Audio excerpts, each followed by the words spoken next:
అప్పులు విపరీతంగా పెరిగాయి, వడ్డీ కూడా పెరిగింది. నేను అడుగుతున్న అప్పులు జగన్మోహన్ రెడ్డి కడతాడా? సాక్షి పేపర్ కడుతుందా? భారతీ సిమెంట్ ఫ్యాక్టరీ కడతారా? ఎవరు కట్టాలి? ఎవరు కట్టాలి? మీరే కదా. అందుకే ఇప్పుడే ప్రారంభమైంది బాధుడే బాధుడు. ఈ ముఖ్యమంత్రికి అభివృద్ధి చేతనవుతుందని మీరు భావిస్తున్నారా? తమ్ముళ్ళు, అమ్మలు, అక్కలను అడుగుతున్నా. మీ ఊర్లో రోడ్లు బాగున్నాయా? ఏ రోడ్లైనా తిరిగే పరిస్థితి ఉందా? ఒక్క రోడ్డుకు ఒక తట్ట మట్టి వేశారా అని మిమ్మల్ని అడుగుతున్నా. కానీ ఈ ముఖ్యమంత్రి మాత్రం ఒక రాజకీయ వ్యాపారి, చాలా తెలివైన వాడు. మీ అందరికీ ఉదాహరణకు మీరు చూస్తే సాయంత్రానికి ఒక పెగ్గేసుకోవడం మీకు అలవాటు. సాయంత్రం కాగానే మద్యం పైన ఆదాయాన్ని తాడేపల్లి కొంపలు లెక్కేసుకోవడం ఆయనకు అలవాటు. అంటే ఇక్కడ మీరు పెగ్గేసుకుంటే ఆయనకు ఆ డబ్బులు వెళుతుంది. ఇది ఎక్కడ చోద్యం అని అడుగుతున్నా. దొంగ తెలివితేటలు ఈ ముఖ్యమంత్రికి. ఎక్కడ ఆన్లైన్ లో విక్రయాలు తెలియవు. ఏ షాపులో అయినా వెళితే ఆన్లైన్ లో పేమెంట్ ఉందా తమ్ముళ్ళు? ఒక కిళ్ళీ కొట్టుకెళ్ళండి, ఒక టీ స్టాల్కి వెళ్ళండి, అక్కడ గూగుల్ పే ఉందా లేదా అని అడుగుతున్నా. మద్యం షాప్ లో ఉందా? ఏంటి కారణం? ఏంటి కారణం? మొత్తం ఆ డబ్బులు ఎక్కడికి పోతున్నాయి? తాడేపల్లికి పోతున్నాయి. అవునా కాదా అని అడుగుతున్నా.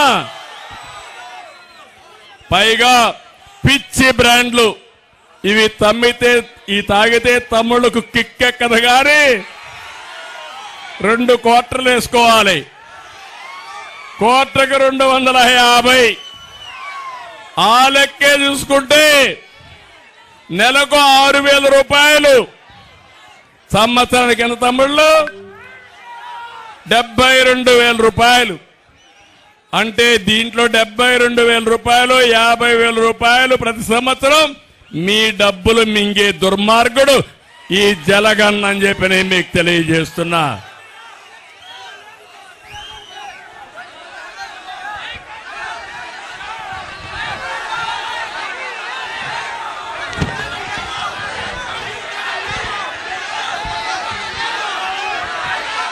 ఈరోజు రాష్ట్రంలో నాణ్యత లేని మందు వల్ల, మద్యం వల్ల 35 లక్షల మంది అనారోగ్యం పాలైపోయారు. 30,000 మంది ప్రాణాలు పోగొట్టుకున్నారు. మా ఆడపడుచుల మంగళ సూత్రాన్ని దింపేశాడు ఈ దుర్మార్గుడు. ఇప్పుడు మాట్లాడుతున్నాడు. ఆ రోజు మీకు చెప్పాడా లేదా? మద్యపాన నిషేధం చేస్తానని చెప్పాడా లేదా? చెప్పాడమ్మా? చేశాడా? కానీ 25 ఏళ్లు మీరు తాగుతానే ఉండాలి. దానికి 36,000 కోట్ల రూపాయలు అప్పు చేశాడు దుర్మార్గుడు. నేను అందుకే అడుగుతున్న, మాట తప్పాడా లేదా జగన్మోహన్ రెడ్డి? ఓటు అడిగే హక్కుందా జగన్మోహన్ రెడ్డికి? ఒకవేళ ఓటు అడిగితే వేస్తారా మీరని మిమ్మల్ని అడుగుతున్నా. ఇలాంటివన్నీ చూస్తా ఉంటే చాలా బాధేస్తుంది. ఇంకో పక్క తమ్ముళ్ళు సామాజిక న్యాయం అన్నాడు. చేశాడా సామాజిక న్యాయం? నేతి బీరకాయలో నెయ్యి ఎంత ఉంటుందో జగన్మోహన్ రెడ్డి చెప్పే సామాజిక న్యాయం కూడా అంతే. ఈరోజు మీరు చూడండి, మొన్నటి వరకు అన్నాడు 175కు 175 గెలుస్తా ఉన్నాడా లేదా? వైనాట్ కుప్పం అన్నాడా లేదా?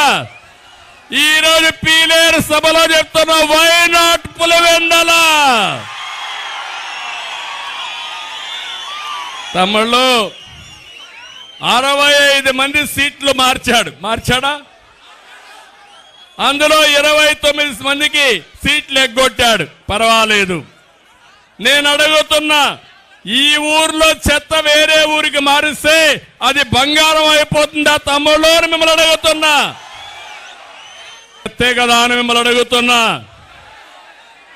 ప్రజాప్రతినిధుల్ని, పవిత్రమైన రాజకీయాన్ని అపహాస్యం చేసిన వ్యక్తి ఈ జగన్మోహన్ రెడ్డి అని చెప్పి కూడా నేను మీకు తెలియజేస్తున్నా.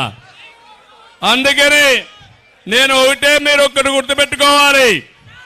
ఈ రాయలసీమ నుంచి మాట్లాడుతున్నా, పీలేరు గడ్డ నుంచి మాట్లాడుతున్నా. ప్రజలు కులాల పైన, మతాల పైన, ప్రాంతాల పట్ల అభిమానంతో ఓట్లేస్తే మన కడుపు నిండుతుందా, ఆకలి తీరుతుందా అని మిమ్మల్ని అడుగుతున్నా. నేను ఒకటే, మీరు ఒక్కటి గుర్తుపెట్టుకోవాలి. ఈ రాయలసీమ నుంచి మాట్లాడుతున్నా, పీలేరు గడ్డ నుంచి మాట్లాడుతున్నా. ప్రజలు కులాల పైన, మతాల పైన, ప్రాంతాల పట్ల అభిమానంతో ఓట్లేస్తే మన కడుపు నిండుతుందా, ఆకలి తీరుతుందా అని మిమ్మల్ని అడుగుతున్నా. ఒక విషయం ఆలోచించండి. రాయలసీమలో రెడ్లున్నారు, రాయలసీమలో ముస్లింలున్నారు. ఎవరికైనా న్యాయం జరిగిందా అని మిమ్మల్ని అడుగుతున్నా. నష్టపోయారా లేదా అని మిమ్మల్ని అడుగుతున్నా. అందుకని కులాలనేటివి మనం అనుకుంటే పుట్టేటి కాదు. వారసత్వంగా మన పెద్దవాళ్ళు పుట్టారు. మనం కూడా కొన్ని కులాల్లో పుడతా ఉంటాం. కొంచెం ఎన్నికరండి, బ్యాక్ బ్యాక్ బ్యాక్. అయితే ఇక్కడ మీరు గుర్తుపెట్టుకోవాల్సింది, నేను ఒకటే హామీ ఇస్తున్నా. సుపరిపాలన ఇవ్వడం తెలిసిన పార్టీ తెలుగుదేశం పార్టీ. మళ్ళీ ఎన్టీఆర్ ఆ రోజు ఆశించినటువంటి అభివృద్ధి సంక్షేమాన్ని ముందుకు తీసుకుపోయే పార్టీ తెలుగుదేశం పార్టీ. అందుకే ఒక వ్యక్తి చెడు వ్యక్తి అయితే, ఒక మానసికంగా సరిగా లేకపోతే ఎన్ని ఇబ్బందులు వస్తాయో 5 సంవత్సరాలుగా మీరు చూశారు. అందరి మీద కేసులు పెట్టారా లేదా అని మిమ్మల్ని అడుగుతున్నా. అందరం బాధితులవునా కాదా అని మిమ్మల్ని అడుగుతున్నా. నేను కూడా బాధితుడిని, మీరు బాధితులే. ఈ సైకో పాలనలో నష్టపోని వ్యక్తి, ఇబ్బంది పడని వ్యక్తి ఎవరైనా ఉన్నారా అని మిమ్మల్ని అడుగుతున్నా. ఇంకా మనం భయపడతావా అని మిమ్మల్ని అడుగుతున్నా. సిద్ధంగా ఉన్నారా లేదా అని మిమ్మల్ని అడుగుతున్నా. అందుకే నేను ఒకటే మిమ్మల్ని కోరుతున్నా. అన్ని మతాలకి, అన్ని కులాలకి, ప్రత్యేకంగా రాయలసీమకు న్యాయం చేసిన పార్టీ తెలుగుదేశం పార్టీ. మళ్ళీ న్యాయం చేసే పార్టీ, న్యాయం చేయబోయే పార్టీ తెలుగుదేశం పార్టీ. మీరు సిద్ధంగా ఉండి రేపు జరిగే ఎన్నికల్లో మీ సత్తా మీరు చూపేయండి. మిమ్మల్ని ఆదుకునే బాధ్యత మాదని మిమ్మల్ని మీ అందరికీ విజ్ఞప్తి చేస్తున్నా. అందుకే తెలుగుదేశం పార్టీ, జనసేన పార్టీ ఇప్పటికే భవిష్యత్తు గ్యారంటీ కార్యక్రమం కింద మేము ముందుకు వచ్చాం. మా ఆడబిడ్డల కోసం మహాశక్తి. ఇందులో మీరు చూస్తే ఆడబిడ్డ నిధి కింద ప్రతి నెల ఎంతమంది ఆడబిడ్డలున్నా ఇంట్లో 1500 రూపాయలు మీ అకౌంట్లో వేసే బాధ్యత మాదని మీ అందరికీ హామీ ఇస్తున్నా. ఇదే కాదు, తల్లికి వందనం. ఎంతమంది పిల్లలుంటే అంతమంది చదువు కోసం 15,000 రూపాయలు వేస్తామని చెప్పి నేను మీకు తెలియజేస్తున్నా. ఎన్నికల్లో అందరికీ ఇస్తామన్నారు. ఇప్పుడు ఎక్కడికక్కడ ఆంక్షలు పెట్టారు. నేను ఒకటే హామీ ఇస్తున్నా. భవిష్యత్తులో తల్లికి వందనం కింద ఎంతమంది పిల్లలుంటే అందరికీ ఇస్తామని మరొకసారి మీ అందరికీ హామీ ఇస్తున్నా. ధరలు పెరిగాయి, ప్రభుత్వం ఫెయిల్ అయింది. మళ్ళీ హామీ ఇస్తున్నా, ధరలు తగ్గించే బాధ్యత మాది. అదే సమయంలో నేనే దీపం పెట్టాను, వంట గ్యాస్ ఇచ్చాను. ఈరోజు హామీ ఇస్తున్నా, 3 సిలిండర్ల గ్యాస్ సిలిండర్లు ఉచితంగా ఇస్తామని మా ఆడబిడ్డలకు హామీ ఇస్తున్నా. ఇది కాకుండా ఆర్టీసీ బస్సుల్లో ఉచితంగా ప్రయాణ సౌకర్యం, ఎక్కడ ఆడబిడ్డల గౌరవాన్ని పెంచే విధంగా మీకు న్యాయం చేసే బాధ్యత నాది.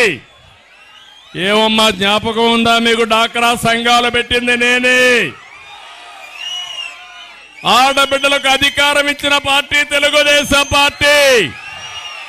మళ్ళీ హామీ ఇస్తున్నాం, ప్రతి ఒక్క ఆడబిడ్డకి గౌరవాన్ని పెంచడమే కాకుండా ఆర్థికంగా పూర్తిగా సపోర్ట్ చేసి మీ ద్వారా మీ కుటుంబాన్ని పైకి తీసుకొచ్చే బాధ్యత తెలుగుదేశం పార్టీ జనసేన తీసుకుంటామని హామీ ఇస్తున్నా.